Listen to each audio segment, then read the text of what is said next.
MMA, 3 lettres qui désignent un sport en développement exponentiel en France. Je pense que le MMA en France, ça va devenir un des sports majeurs, je pense, très rapidement. Je vois même pas d'autres sports qui ont eu dans les 20 ans que j'ai fait dans ce métier, qui ont eu la même sorte de boom et d'explosion. Longtemps interdit en France puis finalement légalisé en 2020, aujourd'hui ce sport de combat mélangeant boxe, lutte et grappling est en passe de devenir l'un des sports les plus populaires dans l'Hexagone. Tu pouvais entendre des gens, quand tu faisais tes courses chez Leclerc, parler de MMA, ce qui n'existait pas du tout à l'époque. De la salle mythique de l'Accor Arena au plus grand plateau télé, aujourd'hui le MMA est partout. Si bien qu'on oublierait la période où ce sport était méprisé et réduit à une pratique barbare. Fallait vraiment y croire et aimer ce sport pour se dire tu fais un sport de niche que personne n'apprécie, que tout le monde décrit, parce que justement c'est ta passion. On n'avait aucune reconnaissance, pas de sponsor, pas d'argent, rien du tout. Combattants, entraîneurs, journalistes, c'est un vrai écosystème qu'on est parti rencontrer pour savoir comment la situation s'est retournée. Longtemps interdit de s'exprimer en France, aujourd'hui les combattants de MMA ont accès à la reconnaissance. Ares, Hexagone MMA, MMA-GP, des dizaines d'organisations de MMA se développent en France et donnent de la visibilité aux athlètes qui comptent bien prendre leur revanche. Nika est l'un d'entre eux, combattant professionnel, il fait ses armes à l'Hexagone MMA au Zénith de Paris.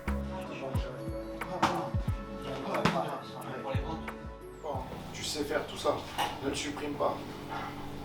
Je supprime pas ce que tu sais faire et ce qui est imparable. C'est imparable. Boum.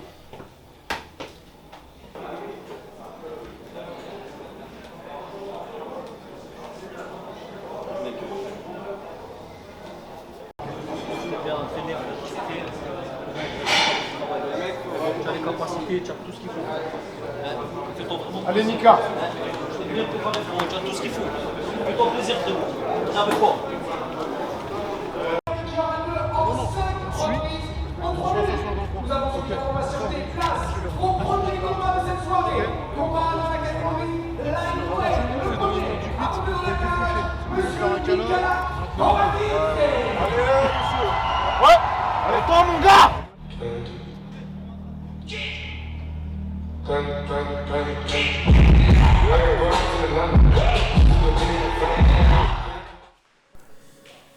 Aujourd'hui, la page de l'interdiction du MMA est tournée. Les grandes compétitions mondiales s'implantent en France et apportent avec elles de nouvelles opportunités pour les combattants.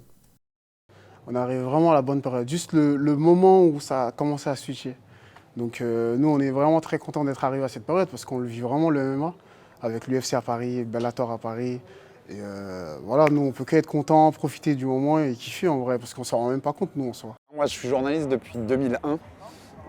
J'ai toujours été dans le sport et c'est la première fois que je vis ça. Je vois même pas d'autres sports qui ont eu dans les 20 ans que j'ai fait dans ce métier, qui ont eu la même sorte de boom et d'explosion en un timing très court.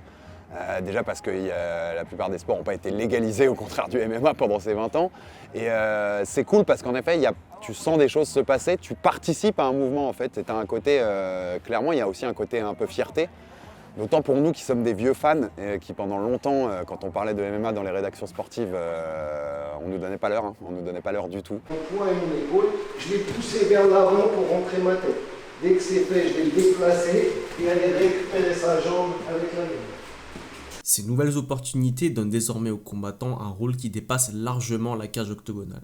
Sur les plateaux télé, sur les réseaux sociaux, les combattants sont devenus de vrais acteurs dans le développement du sport. Ce qui est drôle, c'est que le switch du fait que ça soit plus ou moins bien vu, ça s'est fait, je trouve, dans les 3 dernières années. Suite à la légalisation, à la popularité avec des acteurs comme forcément Cyril Gane, Manon Fiorot, Benoît Saint-Denis. On voit vraiment de...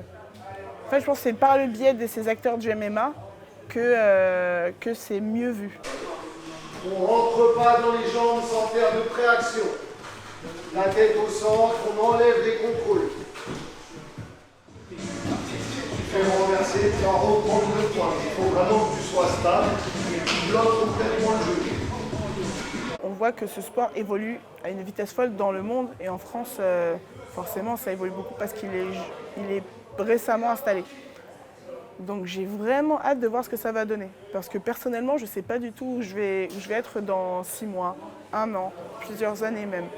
Donc moi-même, je suis spectatrice et actrice de ma vie dans le MMA. Si l'explosion du MMA a tout d'un miracle, elle n'a en réalité rien du hasard. Derrière ce développement en flèche se cachent bon nombre d'acteurs historiques qui ont mis leur pierre à l'édifice pour développer la discipline. C'est 20 ans de travail avant la légalisation. C'est-à-dire qu'il fallait bien comprendre que toutes les structures, que ce soit la Snake Team ou même la Free Fight Academy ou même Haute Tension, en fait, les sections, il n'y avait pas autant de monde que ça dans les sections. On n'était pas nombreux. Tu avais une quinzaine, une vingtaine de pratiquants et fallait vraiment y croire et aimer ce sport pour se dire, bah, tu fais un sport de niche que personne n'apprécie, que tout le monde décrit parce que justement, c'est ta passion. Donc, c'est le résultat de beaucoup de passionnés qui ont continué à véhiculer l'image du sport. Aujourd'hui, ces précurseurs du MMA en France ont accès à une reconnaissance. On est allé à la Free Fight Academy chez Mathieu Nicourt, pionnier du MMA en France. Il fait partie de la poignée de combattants qui a eu une carrière à l'international dans les années 90 et 2000. À partir de cette situation-ci, si je ne peux pas passer ici avec le genou, je vais... Quand j'étais jeune, il n'y avait pas d'espace pour savoir qui était le plus efficace lorsque toutes les techniques étaient autorisées. Et là, grâce à l'apparition de l'UFC, du Vale-Tudo, enfin de ce qui est devenu le MMA ensuite, on avait cet espace-là pour voir quelle technique fonctionnait vraiment et qui était le plus efficace dans l'absolu, sans règles ou avec très très peu de règles. Moi, c'était ça qui était la motivation principale pour moi. Soit c'est lui qui ouvre parce qu'il veut se protéger de mes frappes. À un moment donné, lorsqu'il a ouvert, je rentre le genou à l'intérieur, je passe une main à l'intérieur de la cuisse, je passe une main en dessous de la cuisse. C'est sur cette position-là où on va travailler. Moi, je suis content d'avoir vécu l'époque des pionniers. C'était vraiment ce qui me correspondait bien, en fait. Et on ne peut plus le vivre maintenant. Je suis content d'avoir été là à l'époque où il y a eu la création de tout. En fait. Je pense que c'est vraiment être privilégié que d'avoir vécu ça. Et je suis content aussi d'avoir vécu assez longtemps et d'être toujours actif dans mon sport pour avoir vu le développement, en fait. Parce que je me rends compte, certainement encore bien plus que des jeunes qui découvrent actuellement, de tout ce qui a été parcouru.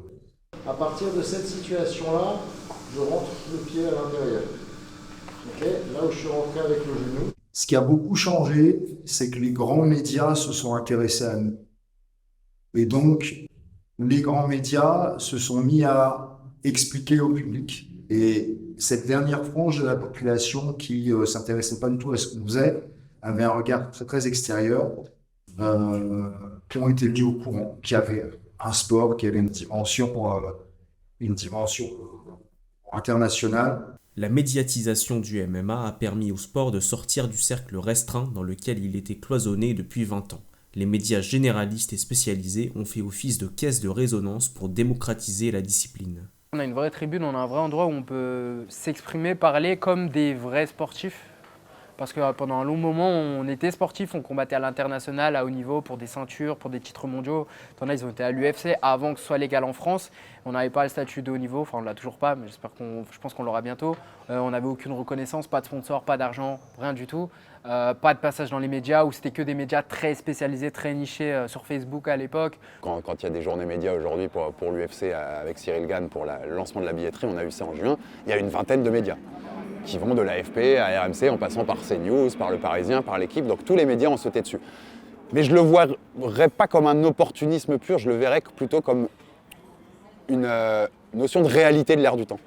Ces médias commencent à être obligés à se rendre compte que le MMA c'est un sport qui compte, c'est un sport qui remplit Bercy en 10 minutes, c'est un sport qui fait le plus grosse recette de billetterie pour une seule soirée dans l'histoire de Bercy. En fait, si on ne couvre pas ce sport, on passe totalement à côté d'un vrai phénomène de société. Phénomène de société, sport en pleine expansion, tous les mots sont bons pour décrire l'essor du MMA. Aujourd'hui, les grands médias ont compris le pouvoir du sport de rassembler et galvaniser les Français. Là, le sport est à pignon sur rue. Tu vois des gens comme Ragnar ou Grégory Bouchelaghem sur le plateau de Click, par exemple. Ça veut dire, ou même Cédric Doumbé, ça veut dire que désormais, les sportifs qui font du MMA, ils sont intégrés comme ça à cet environnement. Et il y a beaucoup moins de choses à expliquer. Et surtout, le sport a retrouvé, entre guillemets, ses lettres de noblesse, puisque les gens ont compris que c'était pas un sport de barbares et que, effectivement, c'était pas une cage où tout était permis, en fait. Quand Cyril Gane passe sur BFM pour vendre son combat contre Ngannou ou contre John Jones, c'est quelque chose qui n'aurait pas existé il y a plusieurs années. Et lui, sert de catalyseur, en plus avec son côté très sympa, parce qu'il est très sympa, Cyril. Bon gamin, c'est pas qu'un surnom. Et je pense que son personnage a été très bien accepté par les médias et très vendeur dans les médias. On le voit sur France 2 dans l'émission Quelle époque de Léa Salamé, qui étaient des choses qui étaient inimaginables pour le MMA il y a quelques années. Aujourd'hui, rien ne semble inaccessible au MMA. D'une diffusion en prime time sur les plus grandes chaînes télé à une place aux Jeux Olympiques, une seule question se pose, jusqu'où peut aller le MMA ? Je pense que le MMA en France, ça va devenir un des sports majeurs, je pense, très rapidement.